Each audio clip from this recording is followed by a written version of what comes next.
You need strong arms for this. I don't think I use much force. The work is hard, and the sun here in southern Chile is harsh. But Isolina Payal really throws her back into it. She's a Mapuche, Chile's largest indigenous ethnic group. She's been fighting for the rights of her people for years. She feels they're being violated, even in modern-day Chile. When I was 15 or 16 years old, my father said that in 20 to 30 years, a lot of Mapuche would rise up. And you can see just that happening. There are a lot of young people who are fighting for the survival of our people in this country.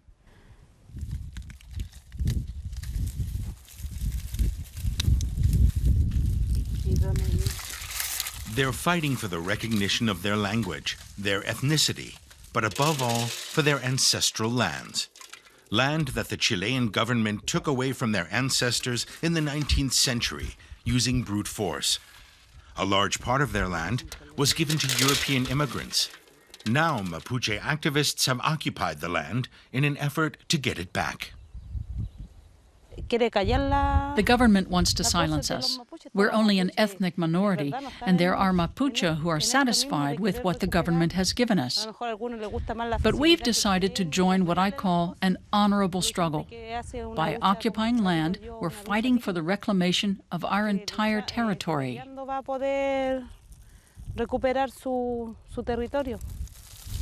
The Mapuche's relationship to land, to the earth, is a fundamental part of their cultural identity. The Mapuche have been farming for millennia. They feel uprooted without land. Isolina Payal often comes here from the capital Santiago in order to help in the fields. But she also brings donations from the city, since the Mapuche still can't survive on what they earn from farming. This farm is also on occupied land. The owner has withdrawn and appears to be tolerating the squatters. But the calm is deceptive. The situation could shift at any time, with police arresting the people here. Hernan Painen and his wife, Maria Jose Lincopi, have decided to take that risk. They say that acts of civil disobedience like this are the only way for the Mapuche to achieve anything in Chile. The family and Isolina gather in the evening and discuss the latest news. There have been clashes between Mapuche and the police not far from here. The police are infamous for their harsh crackdowns. Maria Jose is worried about her family.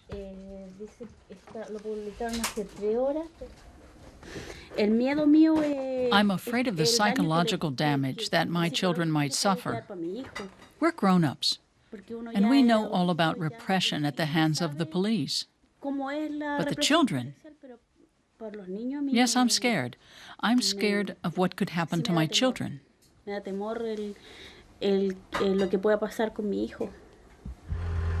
Freddy Marilio is also one of the squatters. He takes us into the so-called red zone, where the land conflict is especially acute. We're now driving through Pidima. There's a military base here for the Chilean police, which is prepared for any situation that might arise in the occupying communities.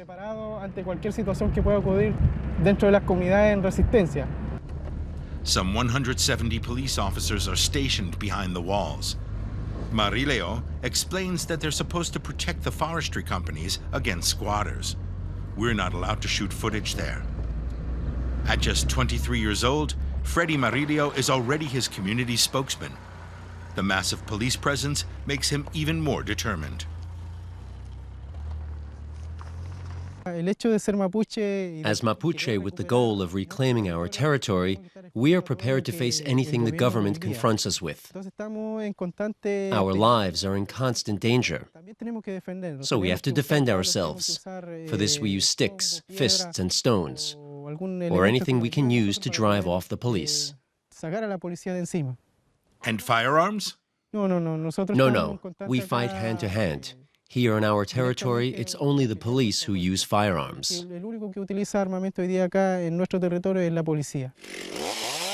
They work in the forest that, on paper at least, belongs to one of Chile's two biggest forestry companies. Since the occupation started, Marilio's community has been making a living from selling lumber. They hope the government will reach an agreement with the timber company and hand the land over to them. The sale of eucalyptus wood is only meant as a temporary money earner.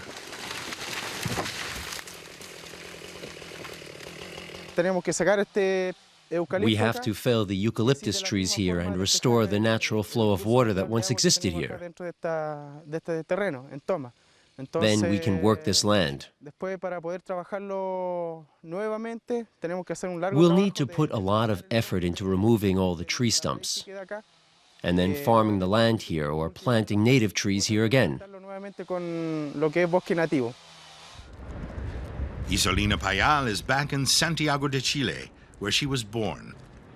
The 43-year-old's parents had to leave the rural south, since there wasn't enough land available for them to make a living as farmers. But life in the city wasn't much easier. When our parents arrived in Santiago to find work here, the women had to take whatever jobs they could find, and that was as housekeepers. They were locked up and had to work without breaks or days off.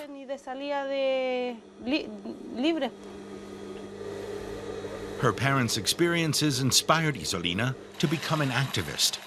Even today, the Mapuche face discrimination in the city. She tells us that most live in poor neighborhoods, working underpaid jobs, and that the illiteracy rate among the Mapuche is twice as high as in the rest of the population. Isolina works as a seamstress and earns money selling Mapuche flags. Would she consider moving back to the countryside? Sure, you dream of going back to your community, but it's not possible. There's not enough land for us to return, even though that would be best for all Mapuche. So she continues her fight for greater indigenous rights from Santiago. The Chilean government has recently admitted it has what it called a historic debt to the indigenous population.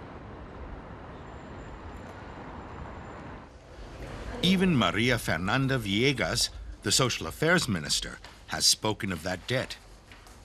But she has no sympathy for the land occupations by the Mapuche communities. We have the rule of law here, and we welcome any steps aimed at sitting together and engaging in dialogue. But we do not accept the use of violence in order to assert alleged interests. Interests that, by the way, aren't even supported by all the Mapuche people. I'm convinced that the Mapuche are a people of peace who are striving to claim their rights and opportunities. The government of President Michelle Bachelet is planning to set up a Ministry of Indigenous Affairs. With that, we are opening a door.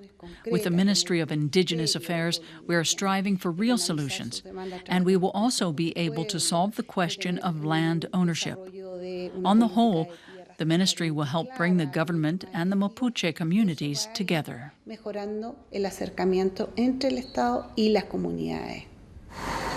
But Isolina Payal doesn't believe that. It's Wednesday evening, time for a weekly meeting of the Mapuche Supporters Group. Isolina has been attending them since she was a teenager. While many other interest groups want to cooperate with the new ministry, Isolina and her fellow campaigners don't trust the official promises, even though the government has been starting to return land to the Mapuche. They say that's taking too long and is too bureaucratic. The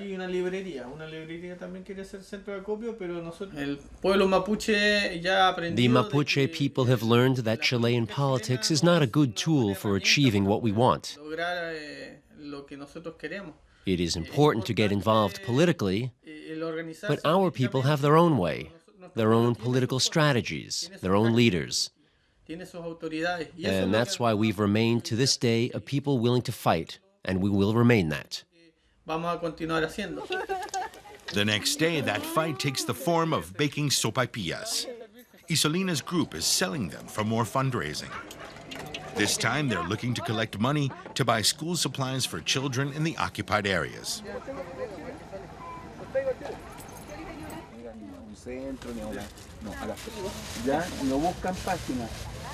They say a prayer for assistance in their struggle. We're only allowed to record that from a distance.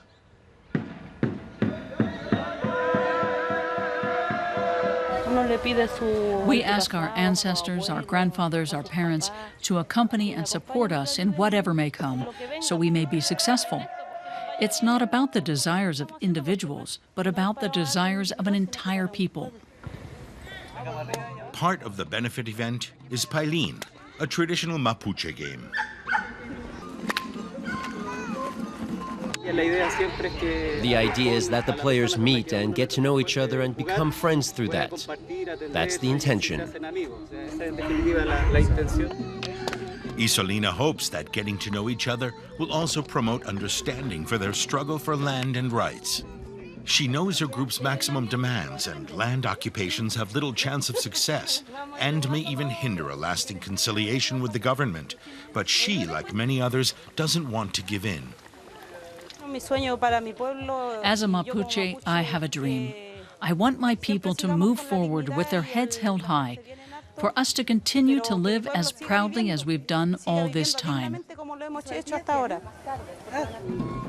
Isolina Payal is certain that if the Mapuche don't get back the majority of their ancestral lands, then more of them will have to move to the cities. And then, she fears, their culture, which is so closely bound to the soil, will die out completely.